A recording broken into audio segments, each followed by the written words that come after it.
시청자 여러분 안녕하십니까? 이제 1월 26일 자정을 넘겨서 이제 심야 방송을 해드리도록 하겠습니다. 매우 중요한 뉴스들이 너무나 많아가지고요. 그냥 자려고 그랬더니 그래도 한 20분 정도에 걸쳐서 또 새롭게 나온 뉴스를 가지고 여러분들께 분석을 해드리도록 하겠습니다. 먼저 이 박원순 시장 인권의 이 얘기, 그 다음에 정의당의 대표의 성추행 얘기, 그 다음에 또 이 박범계 오늘 청문회 얘기, 또 이 백운규 장관의 검찰 수사 얘기, 그리고 울산시장 선거와 관련된 검찰 조사, 그 다음에 이용구 사건 등등 이루 다 열거할 수 없을 정도로 국정의 난맥상이 계속되고 있어요.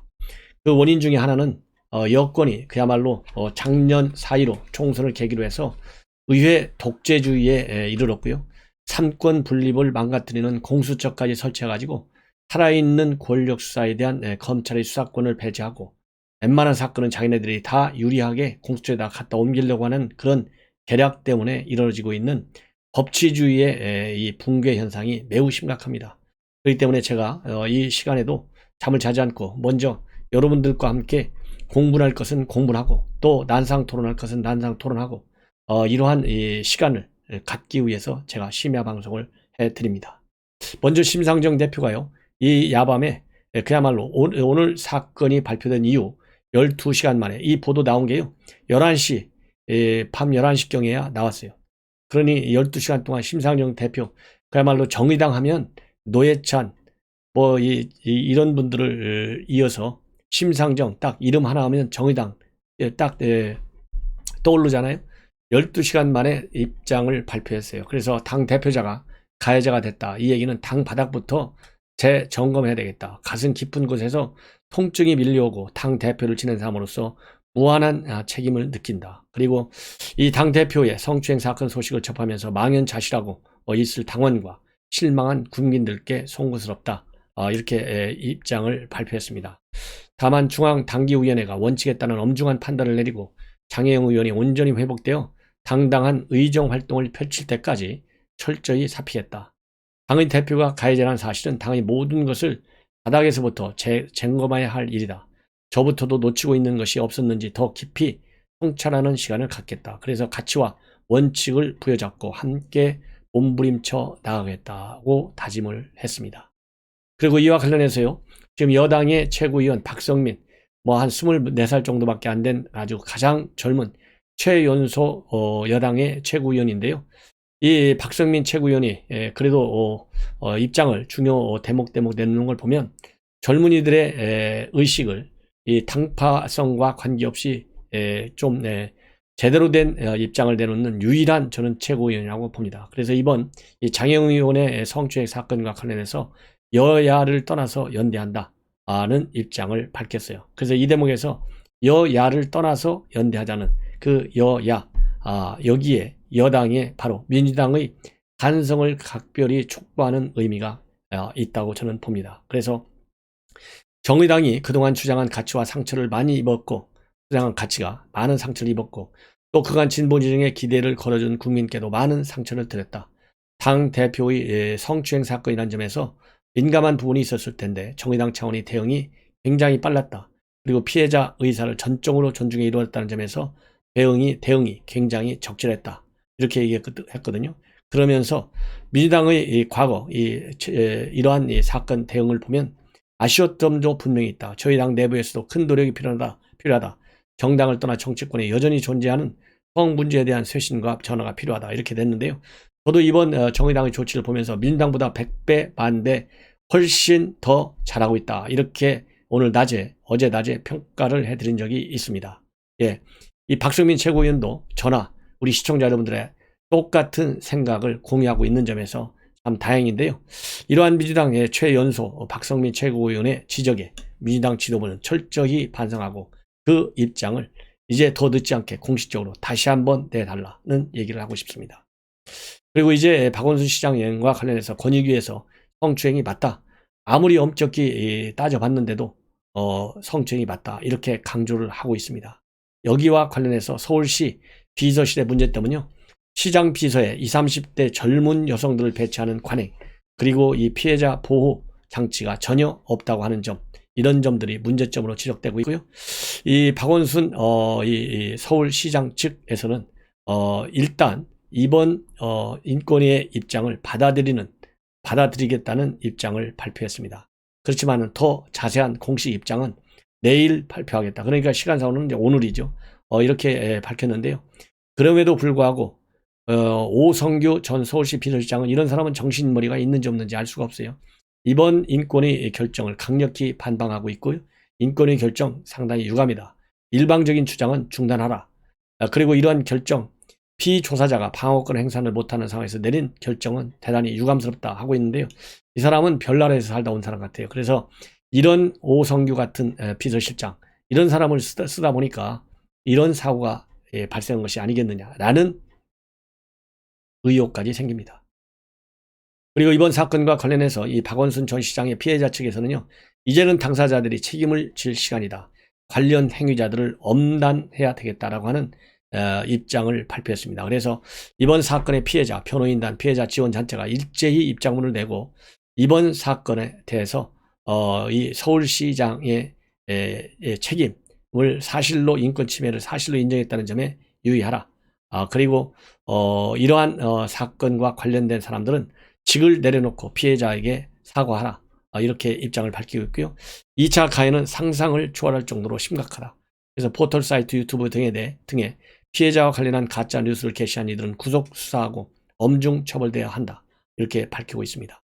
그리고 피해자도 4년 동안 굉장히 힘들었고 지난 6개월간이 더 힘들었다. 인권의 발표에는 미래에 관한 이야기가 많이 담겨 있고 우리 사회가 변화해 나가야 할 부분이 언급돼 있다. 사실 인정 진실규명이 중요했지만 피해 사실이 세세하게 적시되는 것보다 더 중요한 것은 국가기관에서 책임있게 머리를 맞대고 논의한 시간들이라면 이 시간이 우리 사회를 개선할 것으로 생각한다. 그래서 비교적 담담하고 또 이 긍정적으로 인권의 이 판결을 계기로 해서 보기 시작했다는 점에서 보면 피해자가 하루빨리 이러한 그 악몽에서 헤어나와서 정상적인 서울시 공무원으로서의 직무 수행에 만전을 이제 기해줄 것을 저는 당부하고 싶습니다. 그리고 매월 한 번씩 말이죠. 한국사회여론연구소 KSOI에서 여론조사를 실시합니다. 이 여론조사 결과 대권 잠룡들 여론조사 결과가 이제 어제 나왔는데요. 1등 이재명 26%입니다. 그리고 이 윤석열과 그 다음에 이낙연은요 14.6, 그 다음에 14.5로서 2등과 3등을 나타내고 있는데 윤석열과 이낙연, 이재명 지사의 절반에 불과하다. 그래서 상당히 이제 여권 주자들 간에서도 이제 지지율의 편차가 시간이 갈수록 굉장히 더 커지고 있다는 생각이 듭니다. 그리고 서울시장 선거와 관련해서 안철수 이 국민의당 대표 굉장히 마음이 급해졌어요. 3월 달에 지금 예정되어 실시될 것으로 지금 보이는 단일화 이 경선을 2월 중에는 해야 된다. 그래서 왜냐? 3월에 시작하면 너무 늦다는 것이죠. 그래서 2월 중에 시작하자는 제안을 적극적으로 어제 내놨습니다. 그리고 일부 본인에 대한 이 비호감과 관련된 여론조사에서 나오는 얘기와 관련해서는 부족한 점은 고치고 채워야 하겠다. 그렇지만 대법원 판결에 보면 드루킹이 8,800만 건의 댓글로 본인을 공격했는데 그 영향으로 인해서 오해하고 계신 분들도 많은 것 같다. 이렇게 입장을 발표를 했습니다. 자, 그 다음에는요. 매우 이례적으로 손학규 대표가 이재용 삼성 부회장의 법정 구속을 계기로 해서 이 발언을 하는 횟수가 자꾸 늘어나고 있어요. 이 얘기는 결국 뭐 정치 구단이라고 하잖아요. 손학규 대표. 이제 4월 총선을 계기로 해서 또 이 안철수 대표와의 끈끈한 또 관계가 있지 않습니까? 그래서 그런 이 계기로 해서 손학규 대표가 다시 정치 일선에 복귀해서 뭔가 역할을 해서 말하자면 정치 구단으로서의 역량을 발휘하기 위해서 바로 지금 안철수 문제를 갖고 논평을 하고 시작하면 입장을 밝히기 시작하면 또 이 여론에 화살을 맞을 가능성이 크지 않습니까? 그렇기 때문에 그나마 이 삼성 이재용 부회장에 대한 이 법원의 법정 구속이 좀 과하다 이런 평판이 거의 이 여론이 60%에 가까이 되잖아요. 그래서 그런 여론에 편승을 해서 이재용 문재인 대통령 이제는 사면하라. 잘못됐지만은 경제 현실이 굉장히 심각하다. 그래서 변칙과 승계는 분명 잘못된 것이지만 이제는 정치적 결단을 내릴 때가 됐고, 세계적인 대기업 삼성 총수를 가둬놓고 이 대한민국 국격도 경제회복도 그렇게 되면 안 된다. 그래서 절차가 까다롭다면 가석방이나 즉각 보석을 하라, 이렇게 촉구하고 나섰습니다. 자, 이제 박범계 얘기. 지금 심야 시간에 말이죠, 여야가 합의해서 청문 보고서를 채택하려다가 일단 판이 깨진 것 같습니다. 그래서 오늘 청문회 과정에서 여러 가지 얘기가 나왔는데요, 전반적인 것은 이 날이 새고 나면 다시 한번 제가 종합적으로 분석해 드리기로 하겠고요. 일단 지금 이 심야 누수 시간에는 이 폭력 서클 가입한 것이 맞습니다. 그리고 중 2학년 때는 또 몰매를 맞은 것도 사실이고요. 고등학교 때는 또 이 폭력 서클을 만들어서 복수하게 됐다는 거, 이런 것들이 다 사실인 것으로 지금 밝혀지고 있다. 다만 상대가 다른 사람이다, 이것이 이제 확인이 됐어요. 어떻든 간에 어렸을 때 사연이 다 있죠. 집안 사정이 좀 안 좋다 보니까 부모님들 이런 관계가, 그것이 영향을 줘서 이렇게 말하자면 이 학생 때 이렇게 비위가 있었지만은 결국은 이제 이 대학교 들어가고 그러면서 공부를 열심히 해갖고 다시 합격한 거는 잘했지만은, 이런 것이 지금 커나가는 청소년들에게 과연 이런 비행이 무슨 도움이 되겠습니까? 이런 사람을 장관으로 내정한 문재인 대통령의 인사, 참 잘못됐다는 것을 다시 한번 말씀을 드리고 싶고요. 오늘 청문회에서 이 김도읍 의원이 녹취록을 꺼내들었습니다. 이 녹취록은 뭐냐면 전에 2천억 원의 이 다단계식 장외 주식 거래한 거, 이 불법으로 중개한 거, 이 혐의가 지금 제기되고 있지 않습니까? 막판에 갑자기. 그래서 이거와 관련해서 녹취록을 공개했어요. 그러면서 녹취록에 나온 증언자들의 얘기를 그리고 느낌을 소개했습니다. 상당히 이 야유회를 주관한 사람이 김씨라는 사람인데, 갑의 위치를 보이고 춤추라고 하면 춤추고, 이런 모습이 상당히 민감하기도 했다. 이 김씨라는 사람이 중요한 사람이 내일 오니까 행사 준비를 철저히 하라고 했다. 친분이 두터워 보였다. 이런 발언을 했습니다. 그리고 이 김 의원이 질펀하게 함께 놀았냐, 이렇게 얘기를 꺼내니까 녹취록까지 들으면서 말씀을 함부로 하지 말라, 어떻게 질펀하게라는 표현을 쓰느냐라면서 이 언성을 높여가지고 본질적인 박범계의 근성을 다시 한번 나타냈다는 해석이 가능한 상황이 연출됐습니다. 이제 울산시장 선거와 관련해서 말씀을 드리겠습니다. 울산시장 선거와 관련해서 어제 김기현 의원, 당사자 중에 가장 큰 피해자잖아요. 문재인 대통령은 더 이상 뒤에 숨지 말고 떳떳하게 전모를 밝혀라. 그것이 국민에 대한 최소한의 예의다. 이렇게 얘기를 하고 있고, 지금 검찰에서는요, 지금 마지막으로 기소된 사람이 울산시장 송철호 13명이 기소됐고, 검찰 중앙지검에서 최소한도 이진석 현 상황실장, 당시 사회정책 비서관 반드시 기소해야 된다는 의견을 올렸지만은 이성윤 지검장이 결재를 안 하고 있는 상황이지 않습니까? 이러는 가운데 중앙지검에서는 지난주에도 울산시장 현 송철호 시장을 불러서 조사하고 있고, 이진석 국정상황실장을 여러 차례 불러서 추가적으로 조사를 진행하고 있는 것으로 알려지고 있습니다. 그래서 이 검찰에서 추가적으로 울산시장을 불러가지고서는 지난 이 산재모 병원과 관련해서 과연 청와대 요청한 것이 뭐냐, 이런 내용에 관해서 질문을 하고 있고요. 그 다음에 또 이 한병도 지금 현재 이제 민주당 의원이 당시 정무수석이었습니다. 한병도 정무수석이 당시 경쟁자였던 임동호 전 민주당 최고위원한테 불출마를 대권해서 공기업 사장 등 자리를 제안한 거, 여기에 관해서도 이 송철호 시장을 중심에 대해서 단단한 조사를 한 것으로 그렇게 알려지고 있습니다. 자, 그래서 이제는 이진석 상황실장에 대한 기소가 매우 임박했다는 얘기까지 지금 나오고 있습니다. 그리고 말이죠, 이제 백운규 산업부 장관이 대전지검에서 지금 방금 전에 조사를 마치고 나온 것 같습니다. 언론에 지금 한두 줄이 나오기 시작하는데요. 오늘 피의자 신분으로 조사를 받았는데 조사 하나하나 전부 다 부인한 것으로 제가 보기에는 해석이 됩니다.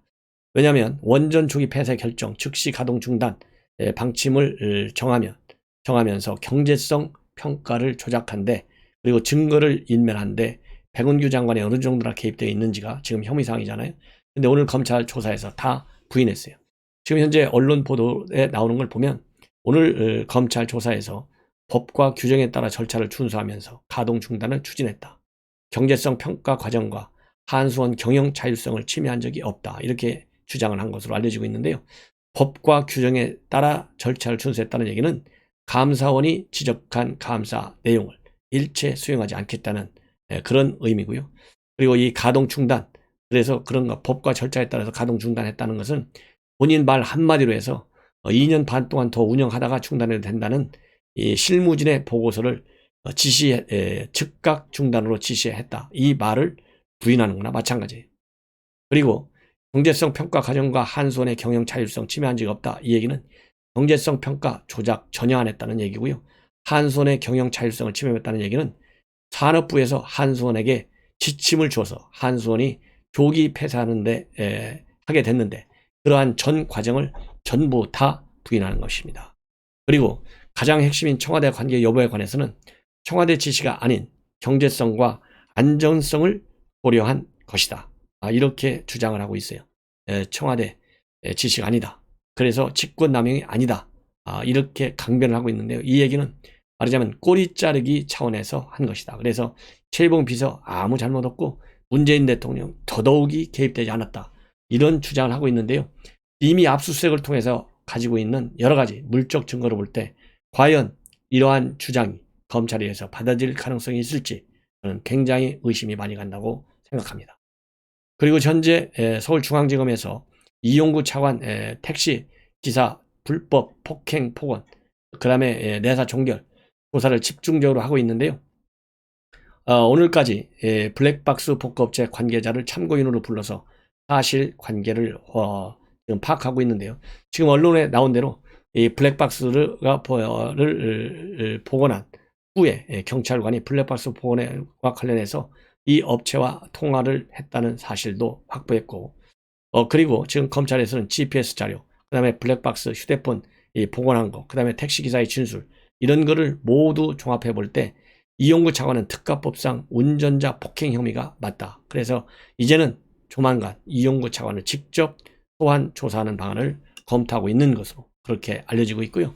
그 다음에 그 당시 이 수사를 담당했던 경찰관도 직무유기 혐의로 조만간 소환 조사할 것으로 지금 알려지고 있습니다.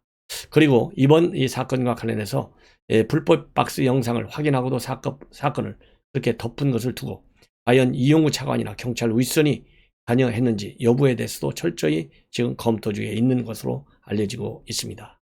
자, 이거 사건이 굉장히 지금 심각한 국면인데 이용구 차관은 이렇게 이제 피의자로 만약에 조사를 한다면 바로 이해 충돌이 되지 않겠습니까? 그래서 피의자 신분이 되는 순간 사표를 내고 일반 민간인으로 조사를 받는 것이 국민에 대한 최소한의 예의고, 그 다음에 그동안에 검찰들도 피의자가 되면 전부 옷을 벗었잖아요. 대부분이. 그런 것처럼 이용구 차관 옷을 벗고 검찰의 조사에 당당하게 응하라. 이렇게 저는 지적하고 싶습니다. 시청자 여러분, 이것으로 제 심야 방송을 모두 마치겠습니다. 편안히 주무시고요. 내일 아침에 다시 여러분들께 찾아뵙도록 하겠습니다. 감사합니다.